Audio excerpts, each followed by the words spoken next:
Hi friends, എല്ലാവർക്കും നമ്മുടെ പുതിയൊരു വീഡിയോയിലോട്ട് സ്വാഗതം. ഇന്നത്തെ നമ്മുടെ റെസിപ്പി എന്ന് പറയുന്നത് നല്ല ടേസ്റ്റി ആയിട്ടുള്ള ഒരു സാമ്പാർ പൊടിയുടെ റെസിപ്പിയാണ് കേട്ടോ. അപ്പോൾ നമുക്കറിയാലോ, നമ്മൾ കടയിൽ നിന്ന് വാങ്ങിക്കുന്ന സാമ്പാർ പൊടിയൊക്കെ ഒരുപാട് മായം കലർന്ന സാമ്പാർ പൊടിയാണ്. അപ്പോൾ നമുക്ക് ഈ പ്രാവശ്യത്തെ ഓണം ഹോം മെയ്ഡ് സാമ്പാർ പൊടിയോടൊപ്പം ആയാലോ. അപ്പോൾ നമുക്ക് വേഗം റെസിപ്പിയിലോട്ട് പോവാം. അപ്പോൾ അതിനായിട്ട് ഞാനിതാ ഒരു പാൻ ഇങ്ങനെ അടുപ്പത്ത് വെച്ച് കൊടുത്തിട്ടുണ്ട്. നല്ല പോലെ ചൂടായി വന്നിട്ടുണ്ട് കേട്ടോ. ഈ സമയത്ത് നമുക്ക് ഇതിലേക്ക് 20 വറ്റൽമുളക് ചേർത്ത് കൊടുക്കാം. വറ്റൽമുളകൊക്കെ ഞാൻ തലേ ദിവസം തന്നെ കഴുകി വൃത്തിയാക്കി ഉണക്കി വെച്ചതാണ്. അപ്പോൾ ഞെട്ടിയൊന്നും നമ്മൾ കളഞ്ഞിട്ടില്ല കേട്ടോ. ഇത് നമ്മൾ വറുത്തതിന് ശേഷം ഇത് കളയും. അപ്പോൾ നല്ലപോലെ വറുത്തെടുക്കണം. വറുത്തെടുക്കുന്ന സമയത്ത് ഫ്ലെയിം എപ്പോഴും ലോ ഫ്ലെയിമിലാക്കി കൊടുക്കാൻ മറക്കരുത്. അതുപോലെ തന്നെയാണ് ഒരുപാട് അങ്ങോട്ട് കരിഞ്ഞു പോയാൽ നമ്മുടെ സാമ്പാർ പൊടിയുടെ കളറ് മാറും. അതുപോലെ തന്നെയാണ് ടേസ്റ്റൊക്കെ മാറും കേട്ടോ. അപ്പോൾ ഇങ്ങനെ പൊട്ടിച്ച് നോക്കുന്ന സമയത്ത് പൊട്ടുന്ന പരുവമായി കഴിഞ്ഞാൽ നമുക്ക് വേറെ പാത്രത്തിലേക്ക് മാറ്റി കൊടുക്കാം. പൊട്ടുന്ന പരുവമായാലുള്ളൂ നമ്മൾ മിക്സിയിലിട്ടിട്ട് പൊടിക്കുന്ന സമയത്ത് വളരെ പെട്ടെന്ന് നമുക്ക് കഷ്ണങ്ങളൊന്നും ഇല്ലാത്ത രീതിയിൽ പൊടിച്ചെടുക്കാൻ പറ്റുകയുള്ളൂ കേട്ടോ. ഇനി നമുക്കിതിലേക്ക് 1/2 കപ്പ് അളവിൽ മുഴുവൻ മല്ലി ചേർത്ത് കൊടുക്കാം. മല്ലിയും അതുപോലെ തന്നെയുണ്ട്, തലേ ദിവസം കഴുകി ഉണക്കി വെച്ചതാണ്. മല്ലിയും ലോ ഫ്ലെയിമിൽ ഇട്ടിട്ടാണ് നമ്മൾ വറുത്തെടുക്കേണ്ടത്. മല്ലിയുടെ കളറൊക്കെ മാറി വരും. അതുപോലെ തന്നെയാണ് നമ്മൾ പൊട്ടിച്ച് നോക്കുന്ന സമയത്ത് പൊട്ടുന്ന ഒരു പരുവത്തിലായി കഴിഞ്ഞാൽ വേറെ പാത്രത്തിലേക്ക് മാറ്റി കൊടുക്കണം. പിന്നെ ഇതൊക്കെ ഒരുപാട് സമയം എടുത്തിട്ടാണ് ഞാൻ വറുത്തെടുത്തിട്ടുള്ളത്. ഇപ്പോൾ ഇവിടെ നമുക്കറിയാം മല്ലിയുടെ കളറൊക്കെ മാറി വന്നിട്ടുണ്ട്. അതുപോലെ തന്നെയാണ് പൊട്ടിച്ച് നോക്കുന്ന സമയത്ത് പൊട്ടുന്നുണ്ട് കേട്ടോ. അതുകൊണ്ട് ഒരു വേറെ പാത്രത്തിലേക്ക് മാറ്റി കൊടുത്തിട്ടുണ്ട്. ഇനി നമ്മൾ ചേർത്ത് കൊടുത്തിട്ടുള്ളത് നമ്മുടെ സാമ്പാർ പരിപ്പാണ്. സാമ്പാർ പരിപ്പ് അതുപോലെ തന്നെയാണ് തലേ ദിവസം കഴുകി വൃത്തിയാക്കി ഉണക്കി വെച്ചിട്ടുള്ളതാണ്. അപ്പോൾ അതും ലോ ഫ്ലെയിമിൽ ഇട്ടിട്ടാണ് കേട്ടോ നമ്മൾ ഫ്രൈ ചെയ്തെടുക്കേണ്ടത്. ഇവിടെ കണ്ടാൽ അറിയാം നമ്മുടെ സാമ്പാർ പരിപ്പിന്റെ കളറൊക്കെ മാറി കിട്ടിയിട്ടുണ്ട്. അതുപോലെ തന്നെയാണ് ഇത് പൊട്ടിച്ചു നോക്കുന്ന സമയത്ത് പൊട്ടുന്ന ഒരു പരുവത്തിലായി വന്നിട്ടുണ്ട് കേട്ടോ. അപ്പോൾ നമുക്ക് അത് വേറെ പാത്രത്തിലേക്ക് മാറ്റി കൊടുക്കാം. അതിനുശേഷം നമ്മൾ ചേർത്ത് കൊടുക്കുന്നത് 1/2 കപ്പ് അളവിൽ നമ്മുടെ ഉഴുന്നു പരിപ്പാണ് കേട്ടോ. ഉഴുന്നു പരിപ്പും സാമ്പാർ പരിപ്പൊക്കെ ഞാൻ ഒരുപാട് ടൈം എടുത്തിട്ടാണ് വറുത്തെടുത്തിട്ടുള്ളത്. ഇതും അങ്ങനെ തന്നെയാണ്. ഇതിന്റെ പാകം എന്ന് പറയുന്നത് പൊട്ടുന്ന ഒരു പരുവത്തിലാവുന്ന സമയത്ത് ഇത് മാറ്റി കൊടുക്കണം. ഫ്ലെയിം എപ്പോഴും ലോ ഫ്ലെയിമിൽ തന്നെ ആക്കി കൊടുക്കാൻ മറക്കരുത് കേട്ടോ.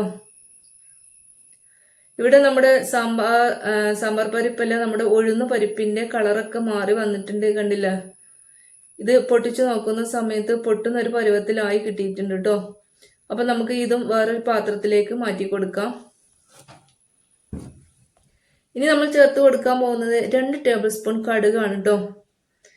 കടുകും അതുപോലെ തന്നെയാണ് ലോ ഫ്ലെയിമിൽ ഇട്ടിട്ടാണ് വറുത്തെടുക്കേണ്ടത്. പിന്നെ ഉലുവയും കടുകും എടുക്കുന്ന സമയത്ത് മറ്റ് ഇൻഗ്രീഡിയൻസിനേക്കാൾ കുറഞ്ഞ അളവിൽ എടുക്കാൻ നോക്കണം. ഇവിടെ ഞാൻ 2 ടേബിൾ സ്പൂൺ ആണ് കേട്ടോ കടുക് എടുത്തിട്ടുള്ളത്. ഉലുവയും അതുപോലെ തന്നെയാണ്. ഇപ്പോൾ നമ്മുടെ കടുകൊക്കെ പൊട്ടി വരുന്നുണ്ട്. ഈ പൊട്ടി വരുന്ന സമയത്ത് നമുക്ക് വേറെ പാത്രത്തിലേക്ക് മാറ്റി കൊടുക്കണം. കരിയരുത്. കരിഞ്ഞു കഴിഞ്ഞാൽ കയ്പ്പ് രസം വരും കേട്ടോ. ഇനി നമ്മൾ 2 ടേബിൾ സ്പൂൺ ഉലുവയാണ് ചേർത്ത് കൊടുക്കാൻ പോകുന്നത്. ഉലുവയും അതുപോലെ തന്നെയാണ് കഴുകി ഉണക്കി വെച്ചതാണ്. 2 ടേബിൾ സ്പൂൺ ഇട്ട് കൊടുത്തിട്ടുണ്ട്. ഇതും ലോ ഫ്ലെയിമിൽ ഇട്ടിട്ടാണ് കേട്ടോ വറുത്തെടുക്കേണ്ടത്. ഉലുവയുടെ കളറൊക്കെ മാറി പൊട്ടി തുടങ്ങുന്ന സമയത്ത് നമുക്ക് മാറ്റാവുന്നതാണ്. കരിഞ്ഞു പോവരുത്, കയ്പ്പ് രസം വരാനുള്ള സാധ്യതയുണ്ട്. അപ്പൊ നമ്മുടെ ഉലുവയുടെ കളറൊക്കെ മാറി വന്നിട്ടുണ്ട്. നമ്മൾ കടിച്ചു നോക്കുന്ന സമയത്ത് നല്ല പൊട്ടുന്ന ഒരു പരുവത്തിലായിട്ടുണ്ട് കേട്ടോ. അപ്പൊ ഇതും നമുക്ക് വേറൊരു പാത്രത്തിലേക്ക് മാറ്റി കൊടുക്കാം. അടുത്തതായിട്ട് നമ്മൾ ചേർത്ത് കൊടുക്കാൻ പോകുന്നത് 2 അല്ലി കറിവേപ്പിലയാണ് കേട്ടോ.